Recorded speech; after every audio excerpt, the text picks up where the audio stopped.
ரொம்ப சிம்பிளாக blouse not design தைக்கிறது எப்படின்னு பார்த்துடலாமா? பார்க்கவே அழகாக இருக்கும். இந்த மெத்தடில் நீங்களும் ட்ரை பண்ணி பாருங்கள். 3.5 இன்ச்சுக்கு 4 பக்கமும் 3.5 இன்ச்சு இருக்கா அப்படின்னு அளவு வச்சு 3 துணி எடுத்துக்கலாம். 3 துணியுமே 3.5 இன்ச்சுக்கு கரெக்டாக இருக்கணும். அதில் 2 துணி ஒரே மாதிரியும் ஒரு துணி மட்டும் கான்ட்ராஸ்ட்டாக வேறு துணி இருந்தால் சூப்பராக இருக்கும். டிசைன் வந்துட்டு 3 துணியுமே வந்துட்டு முக்கோண ஷேப்பில் 2ஆக மடித்து கார்னரில் ஒரு தையலாக போட்டு எடுத்துக்கலாம்.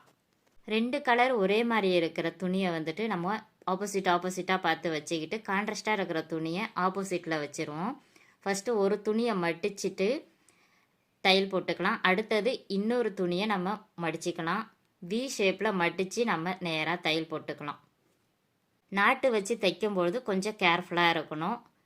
நாட்டு கரெக்டாக வைக்கும்பொழுது மடிச்சிடணும். மடிச்சுட்டு நம்ம நாட்டு வச்ச இடத்துல மடிக்காமல் அதை அப்படியே யூட்டர்ன் பண்ணி திருப்பி விட்டுட்டு ஒரு 1/4 இன்ச்சுக்கு நம்ம மடித்து தையல் நல்லா ஸ்ட்ராங்கான தையலாக ரஃப்பு தையலாக போட்டுக்கலாம். அடுத்தது நாட்டுக்கிட்டேயும் அதே போல் நல்லா ஸ்ட்ராங்கான ரஃப்பு தையலாக போட்டு எடுத்துக்குவோம்.